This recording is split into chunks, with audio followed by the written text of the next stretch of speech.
nerds.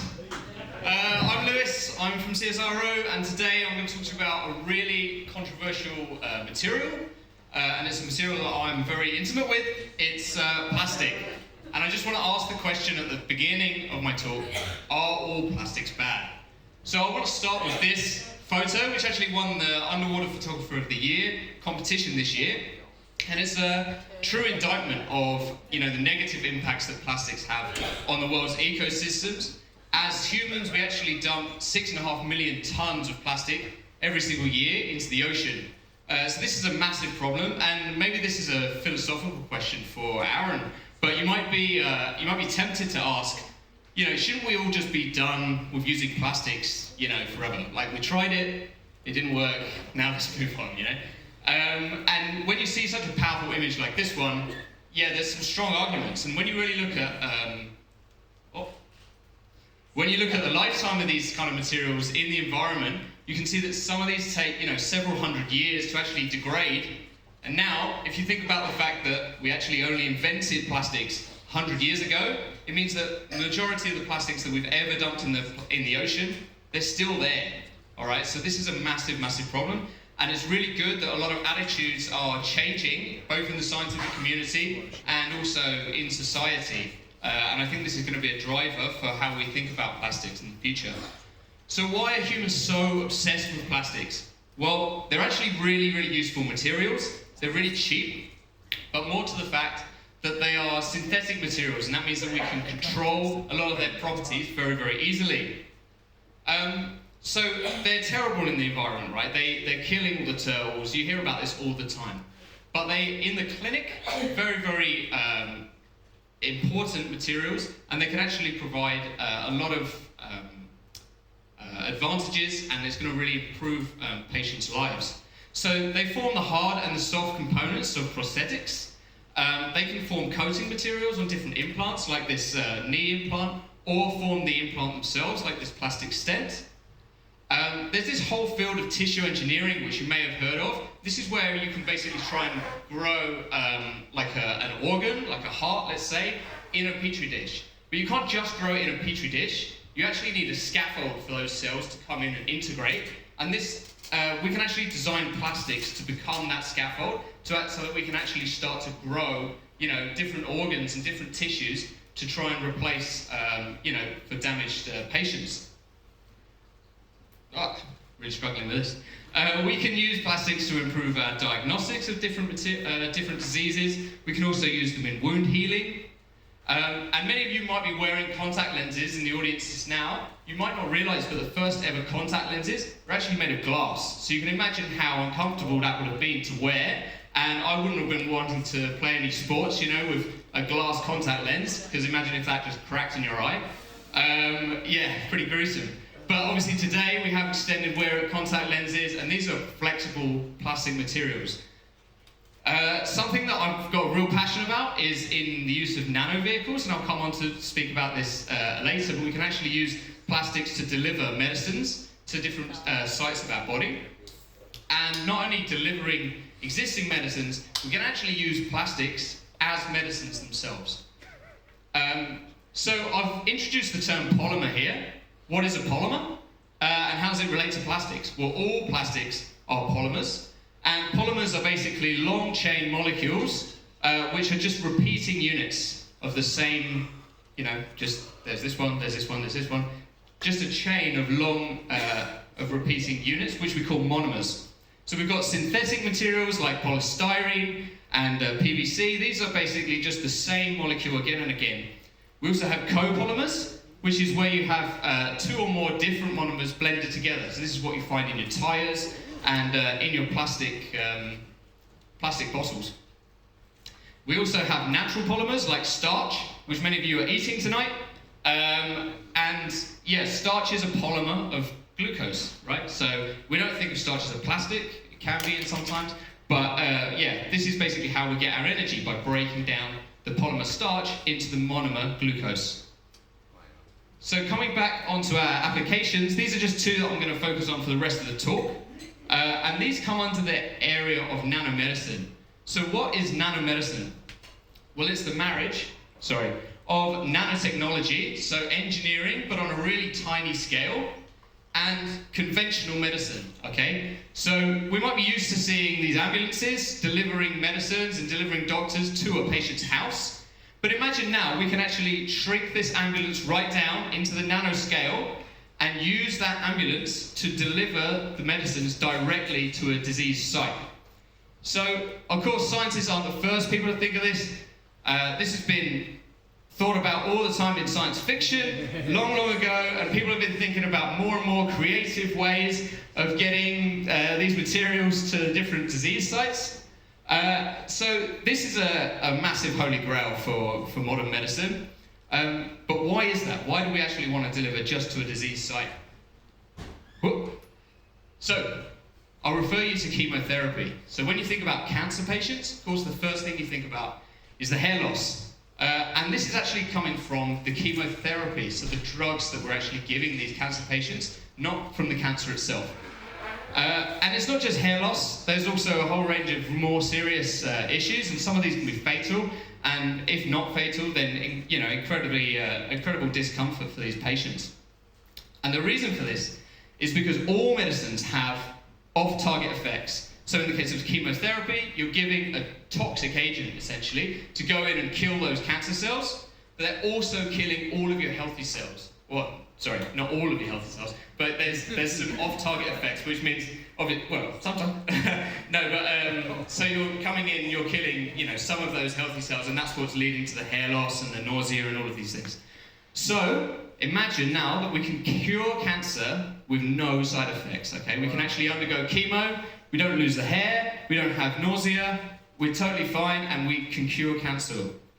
So you can imagine that we're going to be able to hit that cancer a lot more, harshly, and so that's going to give us a much better survival rate for those patients. And this is the major goal of nanomedicine.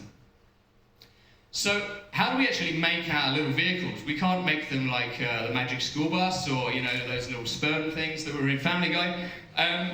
We actually use polymer self-assembly. And the way I'll introduce you to this is the fact that water and oil don't mix, right? And the reason for this is that oil is hydrophobic, so it hates being in the water, so it actually separates. And we can do this with polymers as well. So we can make polymers that really love water and polymers that really hate water. But what happens now if we actually stick those two things together and frustrate that molecule so that they can't get away from one another? And then what happens if we put that polymer in pure water? Well, I've made a little bit of a crappy animation. So what happens is, didn't really work. So what happens is those chains come together, those hydrophobic components like to find each other, and then they sort of assemble themselves into a nanoparticle, and this hides the hydrophobic pocket. So we have a water-loving shell, so to the water it looks like it's a hydrophilic molecule, so it likes to be dissolved, but it has also a hydrophobic core, and this is really important later. So how small can we make these particles? Well, and this is evidence that I don't pay for GIF making software. But if we shrink down from a human hair all the way down to a protein, we can sort of think about two different length scales. The micro scale, which is sort of things that you can kind of just about see, like hairs all the way down to cells. And then the nanoscale, which you can't see, things like proteins. So our polymers actually sit here. So the single chain is between 1 and 5 nanometers. Then you start to go up in size from a solid nanoparticle, and you can actually make these kind of hollow sphere like footballs. Not like AFL, like proper football. Sorry. Come on. So, okay, we can make kind of a range of different shapes. So, what's the ultimate vehicle? I don't know anything about cars, but I would suggest that the best vehicle that's going to be able to travel somewhere is something that's going to be able to change in response to its environment. So I think the best vehicle is actually a transformer, right? Okay, imagine you're coming along and you suddenly have to climb a wall. Of course, a transformer is going to be better than any car you can design, right? And we can design our particles to really undergo shape transformations and that's really important for nanomedicine. So this is doxorubicin. This is an anti-cancer medicine. It's really, really not water soluble, right? Which means we have to take a lot of it, so it's not very available in our body. But when we blend it up with our polymers, it can actually sit inside that hydrophobic pocket that I was talking about, and this makes it a lot more available in the body. Now remember that this is kind of a half water loving, half water hating polymer that's making up this particle. But we can design this so that when there's a stimuli in the body, let's say, a change in acidity or a change in the temperature, we can actually go from being half hydrophobic, half hydrophilic, to being fully water-loving. And this means that our particle completely dissolves, and that's what releases the medicine. Okay, so we can actually design this system so that once it reaches the site of the disease, it dissolves and releases our medicine just where we want it, on-demand release. Coming back to sort of cancer therapies, we can design our system so that when the particle's in the presence of normal cells, which are typically cooler and less acidic, that particle remains intact and the medicine's not released, and this means that there's no side effects. But once it goes into the tumour environment, which is hotter and more acidic, the particle can dissolve, and it means that the medicine's released, and you're just getting that medicine to the tumour, not to anywhere else. Okay? So coming back to the sort of Greek mythology, this is a little bit like the Trojan horse. So the tumour sees that friendly-looking particle, takes it up into the tumour, and then once inside the tumour, it dissolves, releases the medicine, or in this case the Trojans, and that's what destroys the tumour. During my PhD, I worked a little bit on anti-leukemia agents, so these are cancers of the blood, and these are really serious illnesses, I'm sure you can appreciate. The current therapy for these is actually to inject proteins, functional proteins, into the blood. But the issue with these is that you have a huge risk of allergic reaction, and actually this particular type of leukemia that I was working with was typically found in infants, so like 1 to 5 year olds. So they actually can't deal with this allergic reaction. It's fatal in a lot of cases. And the reason for this is, we eat proteins, right? So when you inject a protein, we can degrade it in our bodies. And so once you've degraded that protein drug, it's not effective anymore. So you have to have a high dose of that protein. And this is really bad because once you have a high dose of that protein, it means that it's easily recognized by our body, and this is what causes the allergic reaction to happen. So we use polymer self-assembly to wrap this protein up inside a polymer capsule, and this blocks the degradation, so you need at a lower dose, but also blocked our body from being able to recognize it, and so it blocks the anaphylaxis, blocks the allergic reaction. So if I want to liken this kind of particle to a vehicle, I'd say it was more like this tank, it's giving it a lot of protection, but also camouflage from our body's immune system. Finally, I just want to talk about antibiotics. So this is the sort of what surgeons used to do back before antibiotics existed. So it's called bloodletting. And basically you're just bleeding out the patient, trying to make sure that there's no bad germs, I guess, getting into the infection. So put your hand, actually make some noise if you are under 47. Okay, those of you that were silent, before antibiotics came along, the average life expectancy was 47. So I'm really glad that we invented antibiotics, but now we face a massive crisis because we have antimicrobial resistance now. This is actually on track to beat cancer as a leading cause of death. It's going to kill 10 million people every single year once we get to 2050 if we don't find some new antibiotics. So this is a massive, massive issue. I can't believe that we're not talking about it more, but there we go. So how do we actually solve the issue of bacterial infections just naturally in our body? Well, we produce a small amount of these antimicrobial host defense peptides. Now, that's really complicated. Basically, these are very, very small proteins that can kill bacteria. And the way that they do that is they just rip holes in the bacterial membrane and bust them open, basically. So that's really great. But we've already learned today that proteins aren't very good drugs, right? So they're easily degraded. They're also very, very expensive to make. So some of the work that we're doing at CSIRO is to actually make polymers, plastic materials, that can mimic this structure of the antimicrobial peptides, and these can also bust holes in the bacteria. So this is giving us now a new hope, in the fight against antimicrobial resistance and these resistant infections.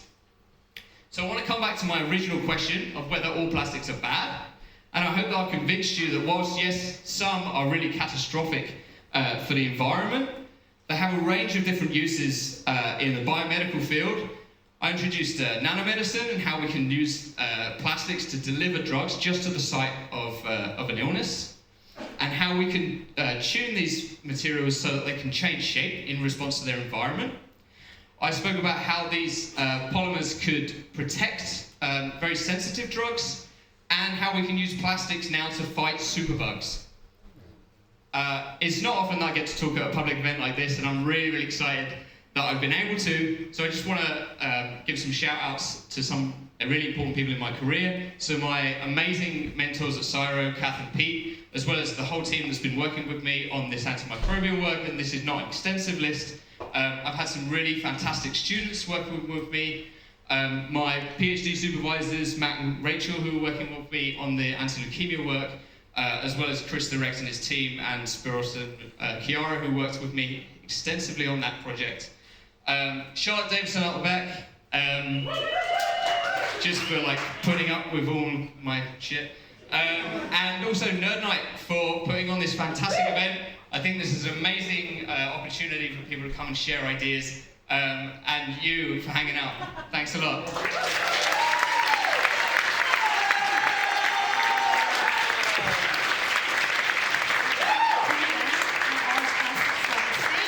We'll take a few questions for Lewis. At the back.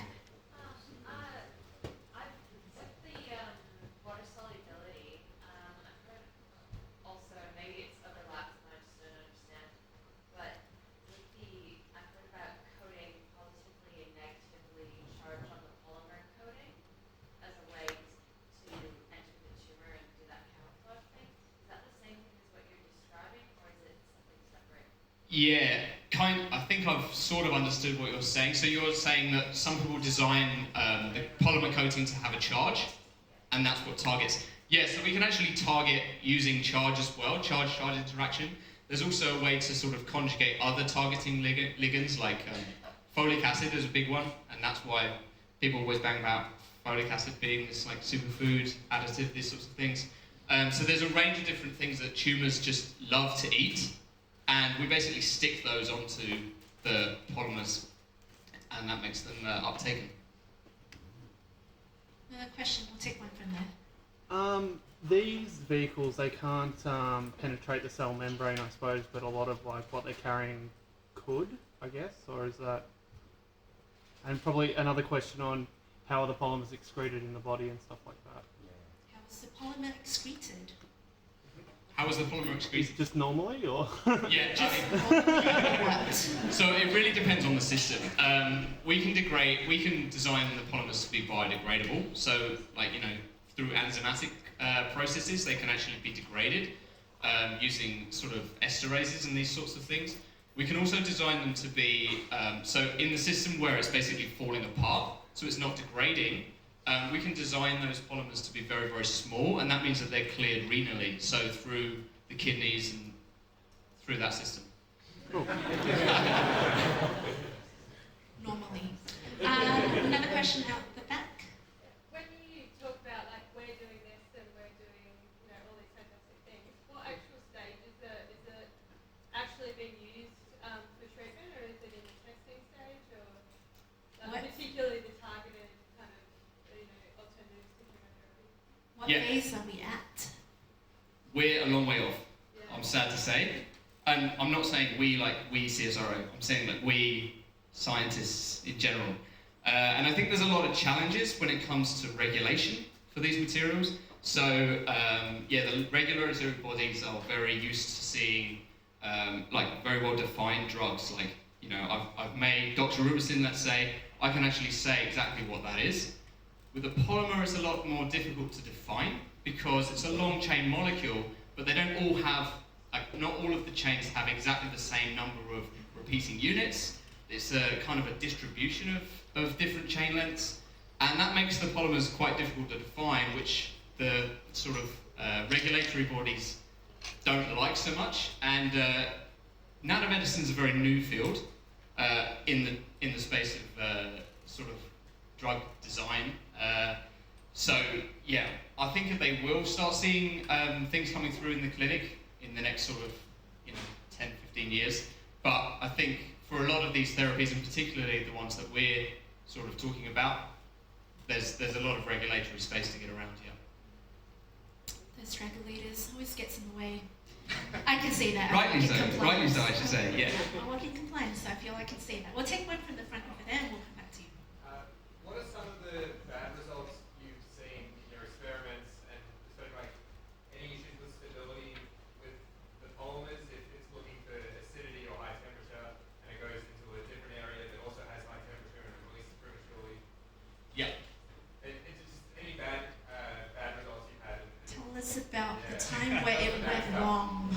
So I can only talk about, so my particular experience, so we were doing a lot of fundamental studies on sort of enzyme protection.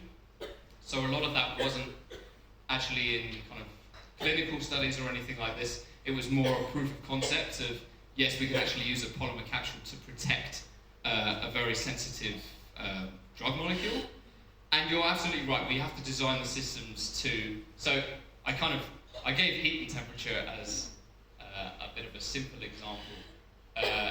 People are using those as triggers, but I think a lot of the more realistic groups are actually using a lot more better defined stimuli, and also things like external triggers. So actually light and ultrasound to break up the particles, which we can administer spatiotemporally. So we can actually say, yes, we want it to break down here, rather than using something endogenous. Take one last question from you, Jack. Will plastic save us before they kill us? Will plastic save us before they kill us? That is an excellent question. I'm really glad you asked it. I guess it depends on what you think is going to kill us. I mean, I spoke about superbugs, right? We're not to scaremonger, but we're quite close to some serious pandemics, and I think if it's going to be that's going to kill us, and we can get around that using plastics, then absolutely, potentially, But as you've seen in my talk, they're terrible in the environment, and I think if we just carry on unsustainably using plastics, then absolutely it's going to wipe out so much of our wildlife, and that's not only a tragedy, but it's going to affect all kind of ecosystems that might have downstream effects for us. We'll leave you to ponder with that. Let's put our hands together.